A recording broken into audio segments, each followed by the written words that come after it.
Good morning, campers. That was my campsite last night. That's where I tented, right there. And I'm about 150 yards from the Pickle branch shelter, which is down this trail here. If you take that trail, about 150 yards, that's the shelter. Now I'm taking the trail the other way because I'm leaving. There's the trail I'm taking. That trail leads about another 2/10 of a mile or so to the AT. So I'm camped about almost 1/10 of a mile from the shelter. It's a long 1/3 of a mile side trail to get to the shelter. And I had to make a tactical decision last night because I knew I was running late. Dragon's Tooth took me longer than I thought. It was rockier coming down than I thought, which really slowed me down. My feet were killing me. I was tired. And I knew that the Pickle Hill shelter was 3/10 of a mile, or 1/3 of a mile roughly, off the AT. Plus the water source is another 0.2 miles past it. So I knew that's another half mile just to get to water. And that 0.2 to the water was supposed to be a steep trail, which means slow going down, slow coming up with water. So I'd seen in Gut Hook a mention of a spring, or a creek, or a water source anyway, shortly before you get to the side trail, to the shelter. And I thought, well, geez, maybe I'll do that. I'll pick up water on the way in. So when I get here, I can just tent anywhere I want. I can get my water boiling right away while I'm setting up my tent, get my dinner rehydrating so I can eat as soon as I can, get to bed before dark. So I wound up getting down to the water source a little after 6. And that was a chore to get that water because it was way off the trail. It was a good 250 yards at least off the trail, and it wasn't marked. I had to follow a trail and rely on comments in Gut Hook. Finally found the ditch, and the water was the siltiest, most sediment-filled water I've seen. It was very clay-like soil there. The water was just murky. I was like, oh God, I came all this way over here. I just got to take it. So it was very hard to get the water. There were no like little waterfalls I could just fill a bottle with. I had to engineer a leaf and a rock and a couple sticks to make a little chute for the water to go down so I could put my bottle under it. And it was slippery, and I fell one time, and it was just a mess down there. My shoes still have dried clay on them. Managed to get 3.5 liters of water. I filtered 2 liters of water while I was down there, and I back flushed my filter, and when I did, it looked like chocolate milk coming out. I'll show you a little clip here of how that works, so check that out and I'll be right back.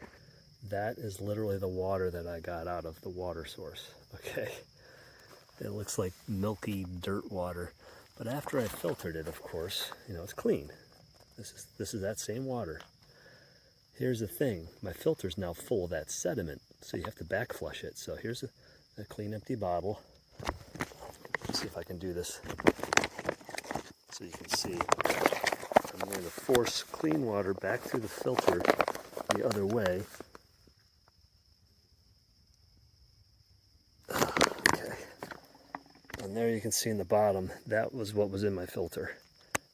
All that sediment and gunk and mud. It's like chocolate milk. So that's why the dirtier your water, when you're dealing with water like that, you got to back flush to get that junk out of your filter. Yeah, that's the worst water I've seen as far as clarity goes, but it was good enough to use for cooking and drinking this morning, after filtering, of course. So there's other sources of water on my way to my next campsite, so I'll stop along the way and get water. I have several options. So today, 16.1 miles. I think it's called Sarver Creek Shelter. It doesn't have a tent icon, which is not good. It means no tenting options there, or very poor tenting options, if any. So it looks like a small shelter, 6-person shelter. So I'd like to get there as soon as I can to claim a spot, because it might rain tonight, and I'd rather be in a shelter if it's going to rain. I'll double check the forecast when I get up to a higher elevation, but that was what it said yesterday. Speaking of elevation, today I have 2 big climbs. My phone died there. Well, it didn't die. I ran out of space. That's the problem, is I'm loading up my phone with so much video and photos that and I can't edit them fast enough to get them off the phone again. I keep running out of space, so I just had to delete my oldest days worth of files, which I know are backed up now to Google Photos. So as I was saying, I have 2 big climbs today. I've got about a 1,500-foot climb early in the day, and then it kind of does a little up and down along the top ridge line. And then it comes down, and then I have about a 2,000-foot climb. That'll be this afternoon. And once I get up there, does a little bit of ridge line stuff, and then I think it comes down a little bit to the shelter, if I'm not mistaken. But in any event, 2 big climbs. I don't think I finished my story about the water. So I got the water from that ditch. I should have taken a video of it. It was not an appealing source, but what else was I going to do? Got to camp. By the time I got the water, and it was a chore to get that water, it was about 6:45. And I walked down to the shelter, and I saw there were 2 women in it who were not through hikers. I could tell you can spot through hikers very quickly. And I was like, nope, not through hikers. But you know, it's fine. They're backpacking apparently. They were already putting out their bear canister, so they were done eating and cleaning up and everything.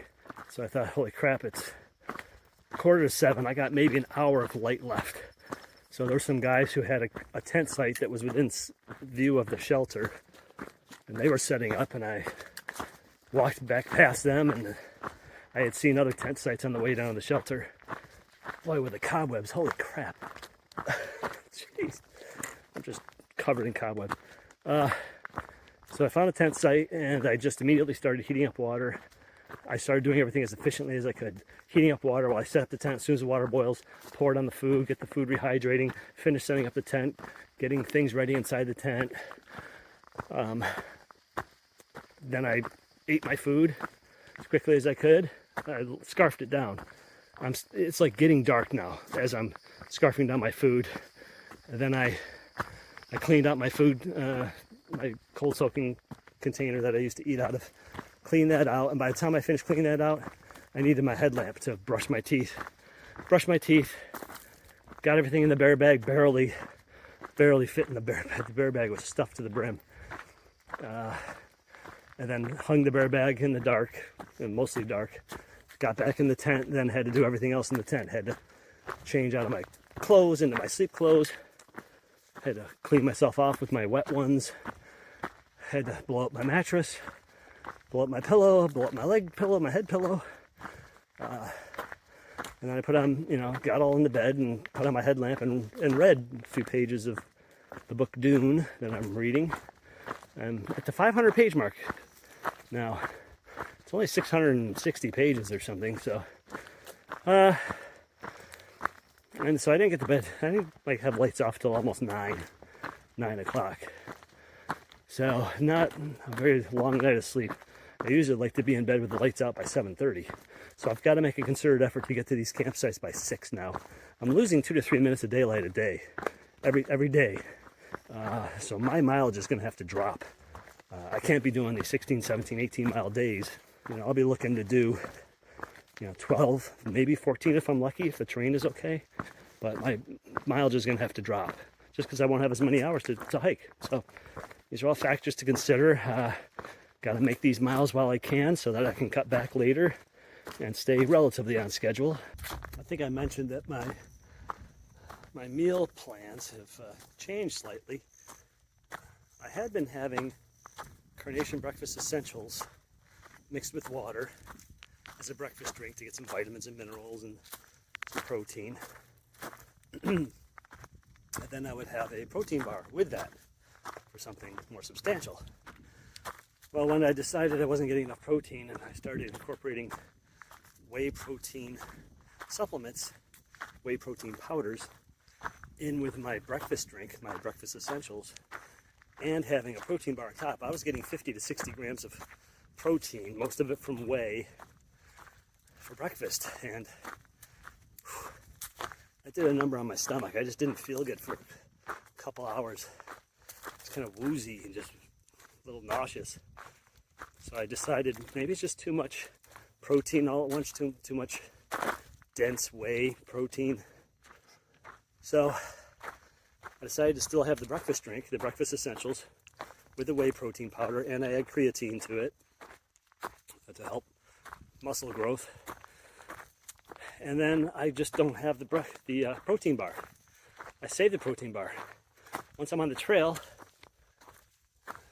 for about an hour, hour and a half, I'll have the protein bar, or sometimes in the case of a Met RX bar, I'll have half the bar, because it's like 30 to 32 grams of protein. So I'll have half, 15, 16 grams of protein. Another hour and a half later or so, have the other half of the bar.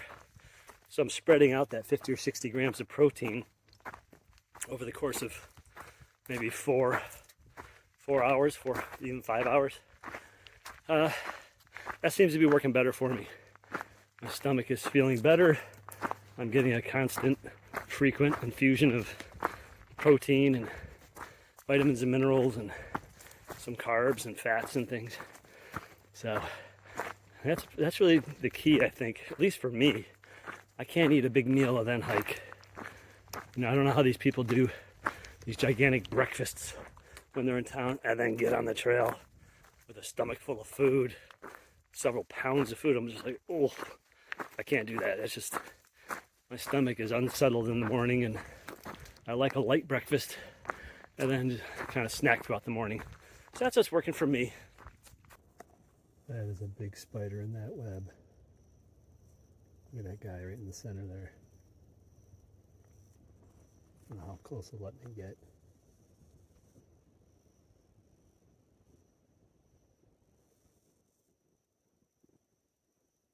That's a big spider. So I'm here at the Audie Murphy Memorial.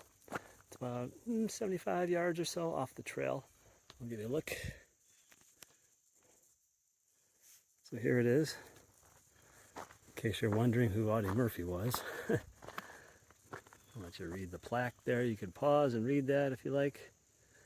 But he later became a movie actor in Hollywood. And I believe they made a movie about his exploits. But look at all the stuff that people have left here. All the patches and flowers and medals and coins, hats.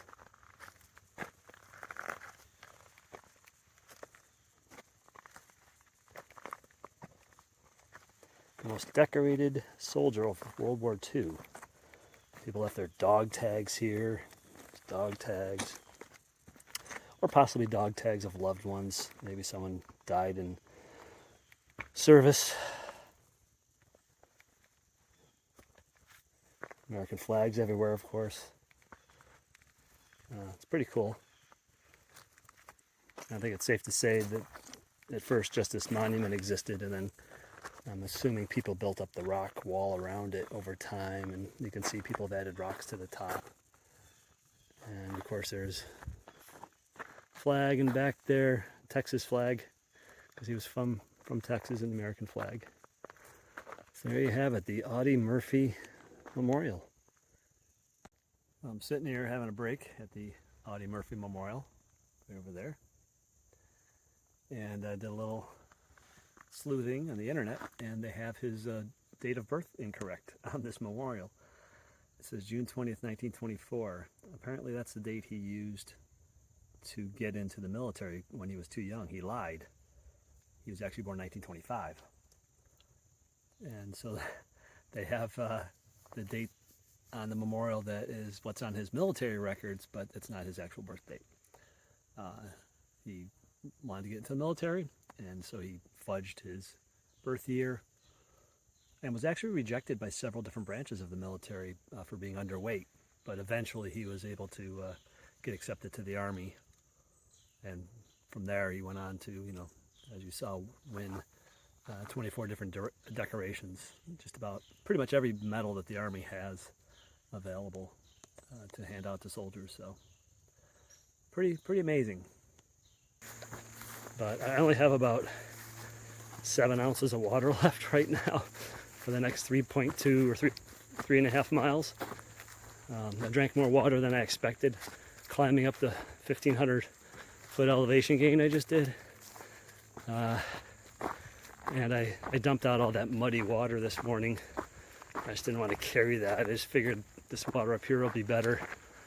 And I was hoping 1 liter would get me through, you know, the first half of the day, about 8 miles or so. And I did okay, but I'm glad it's all downhill. So I'm not huffing and puffing and sweating and getting thirsty. So I'll just sip at this water bottle for the next hour and a half until I get down there. Then I'll slug down a whole bunch of water when I get to the water source because I'm thirsty. Oh yeah, look at all those tent spots down there. Nice flat forest floor. Wow, nice and open. Oh yeah, there's a fire ring down there. People have definitely camped down there. That's my favorite kind of camping spot right there. So here's the creek, Craig Creek, down there. And on this side, that's where I just got water. I really needed water. I was on my last few sips. I drank a whole liter of water with raspberry lemonade propellant in it, and filtered another liter with some tailwind in it. And I have another liter of unflavored water, unfiltered water. So right now I got 2 liters of water. I got 7.7 miles to the shelter I'd like to stay at. It's 1.7 to the Day shelter. I'll probably stop there, have a snack. It's 1:45. And they're calling for rain anytime after about 1 o'clock. Oh boy, yeah, some dark clouds a little bit. But the sun's still out too. So who knows? I really don't want to get caught in the rain and be all wet. Okay, I'm at the Day shelter. I stopped here for a break. I just finished putting everything into my pack liner and putting the rain cover on my pack, and it's just starting to sprinkle now. So, my pack with the rain cover. I got my rain jacket on. I got my rain kilt on. I don't know how long this is going to last or how hard it's going to get, but I got to start moving. I hope I don't overheat in this. It doesn't have pit vents, so I'm going to have to go slow. It's 2:05, and I got 6 miles, and the first 2.5 to 2 3/4 miles are all uphill. Tough slog uphill, so I got to get going here. I'm only a little bit up the mountain here, less than half a mile from where I started at the shelter. You can see there's some blue sky over that way, and then there's some darker clouds over this way. I think that's kind of pushing toward me a little bit, so I really want to get moving here because I don't want to get rained out. I took off my rain suit. I was just too sweaty in it. It just sprinkled for a few minutes and it stopped. So, see how far I can get before the rain hits again. Eastern Continental Divide. It's 1,920 miles to the Gulf of Mexico and 405 miles to the Atlantic Ocean. So what does that mean? That means everything to the west of this hillside. See, I'm on a hill. See, it drops off on that side and it drops off on that side. So I'm on the ridge line of the mountain, basically. And this side, the west side, all water, eventually runs down to the Mississippi and ultimately into the Gulf of Mexico. Okay. Everything on the other side of the mountain eventually runs down to some river tributary that eventually empties into the Atlantic Ocean. Isn't that interesting? It goes all the way up the U.S. One side it goes to the Gulf of Mexico, sometimes via the Mississippi, and on the other side it goes to the Atlantic Ocean. Pretty cool. I just wish the rain would make up its mind on what it wants to do. That is a timber rattler right beside the trail. I have to walk by him. He's still alive.